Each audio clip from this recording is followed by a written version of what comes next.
එතකොට සාමාන්‍ය ෂූට් කරන්න ගත්තට පස්සේ අනිවාර්යෙන් පීඩියෙන් ක්‍රිමිනල්ලට දෙන සප්පයක් හැටියට වාහනේ නවත්තලා ඩ්‍රයිවර්ව එස්කෝට් කරන් ඒගොල්ලෝ ඒකට සිටු හෝකස්සේ දෙනවා. ඒ කියන්නේ දෙන්න ඕනේ. ඉතින් නැත්තම් තේරුමක් නැහැනේ ඔය දැන් එහෙම යන ගමන් මේ බස් එකට ගන්නවා නම් ක්‍රිමිනල්ලත් මැරෙනවා. දැන් ඊයේ මම හිතන් ක්‍රිමිනල් සෙට් එකකුත් මැරුණා. මැරුණානේ මට මතකයි. හරි එතකොට එතන ඒක තේරුමකුත් නැහැ බා. අනිත් එකේ ඒ RP-ට කිසි සප්පයක් තියෙන්න බෑ. උඹලා 10 කෙනුත් ගහලා ඊට පස්සේ අර පට්ට OP වෙහිකල් වලුත් ගහලා ඉතින් අර ක්‍රිමිනල් සයිඩ් එකට පොඩි සප්පයක් දෙන්න ඒ සිටුේෂන් එකට එන්නත් නැහැ. ඒකේ තේරුමක් නැහැ බා. ඔයාලට සප්පයක් දෙන්න තමයි වාහනේ නවත්තලා රිපෙයාරුත් කරේ. නමුත් ඉතින් රිපෙයාර් කරන එක නෙමෙයිනේ බ්‍රෝ දැන් මං කියන්නේ. රිපෙයාර් කරලා ආයෙත් මොකද කරන්නේ වාහනේ අරන් යන්න.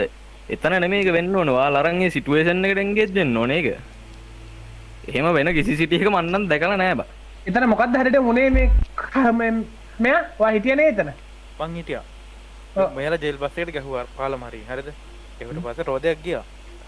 අපි පාලම මැද්දෙන් අතර කරගෙන මේ කොහොමද අහපන්කො මේ ඩ්‍රයිවර් බහලා මෙයාලා දුර ඉඳලා ෂූට් කරා ඉතින්. කොහොමද අහපන්කො අපි ටයර් තුනක් යන්න ගහන්න බෑ ඌමින්න වෙහෙල්ලේ හා අපි දෙපැත්තෙන්ම ගහන්න බෑ සුප්ටින් අහපන්කො ෂූට් කරා.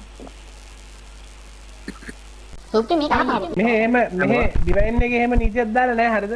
හරි ඒක තමයි මං කියන්නේ. එහෙම නැතුව තේරුමක් නැහැ ඔය ජේල් බස් එකකින් සිරාම කතාව ඒකයි. එහෙමනම් කරන්න එපා හරිද? නෑ කරන්න එපා කියන්නේ දැන් මේකනේ නෑ. ආනවා ටෝක් කරන්න නෙමෙයි මං කියන්නේ. දෙයක් කරනවා නම් ওই PD සයිඩ් විතරක් තිබිලා නෑ. ඒක ක්‍රිමිනල් සයිඩ් තියෙන්න ඕනේ සප් එකක්. ක්‍රිමිනල් බලනවා. මේ මෙහෙමයි. ඇම්බුස් එකකුණත් බලනවා. PD එකෙන් කිසි කුත් කරන්නේ එපා හරිද?